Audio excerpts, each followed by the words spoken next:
सुस्वागतम दोस्तों, आप सभी का फिर से स्वागत करता हूं मेरी हिंदी पाठशाला इस यूट्यूब चैनल में। आज हम कक्षा 7वीं की सुलभ भारती इस पाठ्य पुस्तक से पाठ दूसरा फूल और कांटे ये पढ़ने वाले हैं। इसके जो कवि है अयोध्या सिंह उपाध्याय, जिनको हरिऔंध नाम से जाना जाता है। तो ये फूल और कांटे कविता हम पढ़ने वाले हैं। इस रचना में हमें फूल और कांटे इनकी विशेषताओं को बताया हुआ है।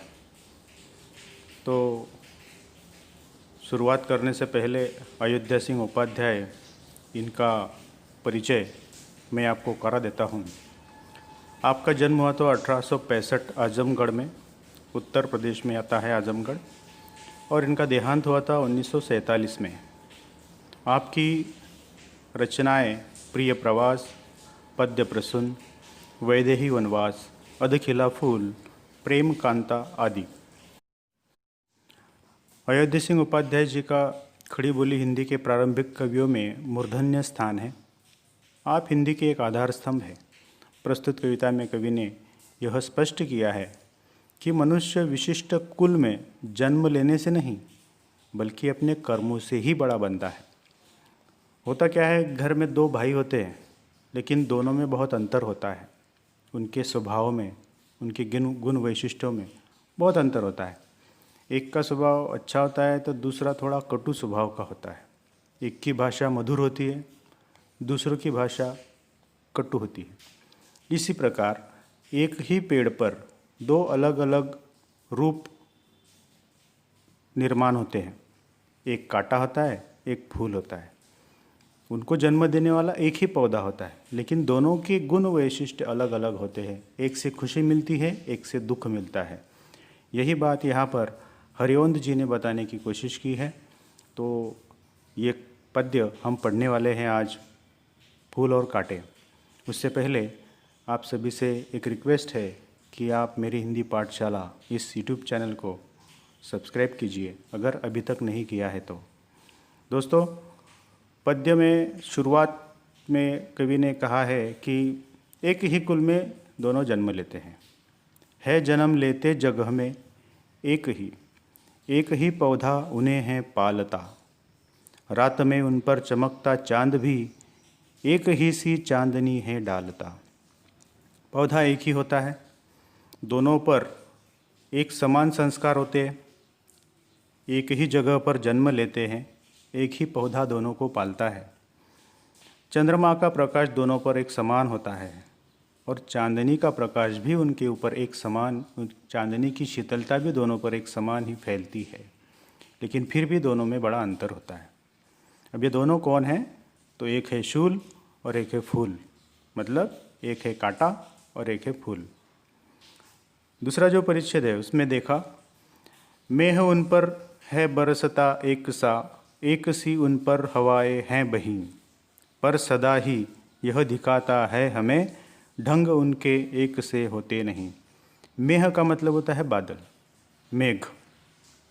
तो उन पर एक सा बरसता है, मतलब एक समान बारिश होती है। ऐसा नहीं कि फूलों पर बारिश हो और कांटों पर बारिश ना हो, ऐसा तो नहीं होता है। मतलब बारिश, बादल एक समान होते हैं, वो फूलों के ऊपर, फूल के पौधे के ऊपर एक समान बरसते हैं। एक सी उन पर हवाएं है बहीं, हवाएं भी एक सी बहती है और एक सी उनको हवा मिलती है। पर सदा ही है यह दिखाते हैं हमें ढंग उनके एक से होते नहीं। लेकिन हमें ये दिखता है कि दोनों एक समान नहीं होते, दोनों में अंतर होता है, ये हमें देखने को मिलता है। आगे कवि कहते हैं, छेद कर काटा किसी की उंगलियां, फाड़ देता है किसी का वर वसन। प्यार डूबी तितलियों के पर कतर, भौर का है वेद देता श्यामतन। अब कांटों की वैशिष्ट्य क्या है? कांटे वैशिष्ट्यपूर्ण होते, लेकिन वो करते क्या है? वो हमेशा दुख देने का काम करते हैं। मतलब किसी कांटा जो है वो किसी की उंगलियां छेद देते हैं, उंगलियों में चुभ जाते हैं, खून निकलने लगता है, दर्द होता है।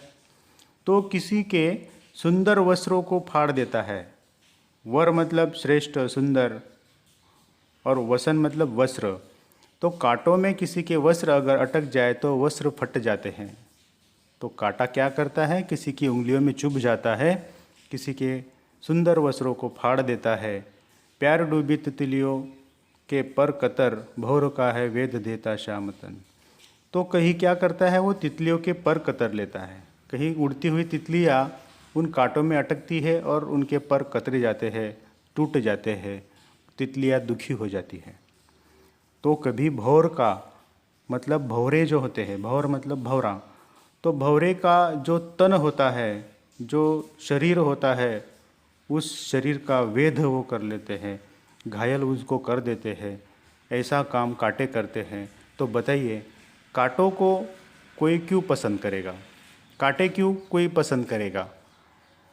दूसरी बात है, अगले चौथे परिच्छेद में कवि ने कहा है, फूल लेकर तितलियों की गोद में भौर को अपना अनूठा रस पिला, निज सुगंध और निराले रंग से है सदा देता कलीजी की खिला। अब ये फूल के वैशिष्ट्य, फूल की विशेषता, हमने अभी कांटों की विशेषता देखी। कांटे क्या करते हैं, तो किसी की उंगलियों में चुभते हैं, किसी के वस्त्र फाड़ देते हैं, तितलियों के पर कतर देते हैं और भौरों को भी घायल कर देते हैं, उनका भी तन का वेध लेते हैं, उनके भी शरीर को घायल कर देते हैं, भौरे के शरीर को। जो भौरे हमेशा फूलों पर वगैरह ऐसे घूमते रहते हैं। तो फूल जो है वो उनकी विशेषताएं बताई है कि फूल लेकर तितलियों को गोद में, फूल क्या करता है, तितलियों को अपनी गोद में लेता है, प्यार से, बड़े स्नेह के साथ। फूलों पर तितलियां मंडराती है लेकिन कभी घायल नहीं होती। फूल कभी तितलियों के पर नहीं कतरते। भौर को अपना अनूठा रस पिला, जो भौरे होते हैं उन भौरों को अपना रस फूल पिलाते हैं। मतलब भौरे आते हैं, गुनगुनाते हैं और फूल जो होते हैं उन भौरों को अपना रस पीने देते हैं, ना कि उनको घायल करते हैं। निज सुगंध और निराले रंग से, निज सुगंध, निज मतलब अपनी, तो अपनी सुगंध से और निराले रंग से फूल क्या करते हैं, सदा हमेशा जी की कली को खिला देते हैं, मतलब हमारे मन को प्रसन्न कर देते हैं। ऐसा काम फूल करते हैं, इसलिए फूल सबको पसंद आते हैं, कांटे नहीं पसंद आते। है कटकता एक सब की आँख में, अब दोनों में क्या विशेषता है, दोनों में अलग अलग क्या है, दोनों में क्या भेद है। तो एक जो है वो आँखों में खटकने लगता है, दूसरा है सोहता सुरसीस पर, और दूसरा जो है वो सिर पर, शीश पर सुहाता है, सुंदर लगता है। मतलब फूल, फूल माथे पर सुशोभित होता है और कांटा जो है वो सबकी आंखों में चुभता है। किस तरह कुल की बड़ाई काम दे, जो किसी में हो बड़प्पन की कसर। तो सिर्फ कुल बड़ा होने से कुछ नहीं होता, अगर आपके अंदर कोई खमियां हैं, कोई कमी है, तो उस कमी को, उस कसर को आप पूरी करेंगे तो आप श्रेष्ठ बनेंगे, ना कि आपके कुल के कारण आप श्रेष्ठ बनेंगे। तो अगर आपको बड़ा बनना है, अगर आपको श्रेष्ठ बनना है, तो आपका कुल काम नहीं आता, आपका कर्म काम आता है। आपका कर्म क्या है वो आपके काम आएगा, तभी आप श्रेष्ठ बन पाएंगे, तभी आपको लोग पसंद करेंगे। तो इस प्रकार ये जो रचना है फूल और कांटे, इसमें हरिवंश जी ने कांटे और फूल दोनों में क्या अंतर है उसके बारे में हमें बताया कि एक ही पौधे पर रहने के बावजूद भी दोनों के काम अलग है, कर्म अलग है, इसलिए दोनों को पसंद करना और नापसंद करना, इसकी वजह जो बनती है वो वजह यहाँ पर कवि ने बताने की कोशिश की है। मुझे लगता है आपकी समझ में ये पाठ आया होगा। धन्यवाद।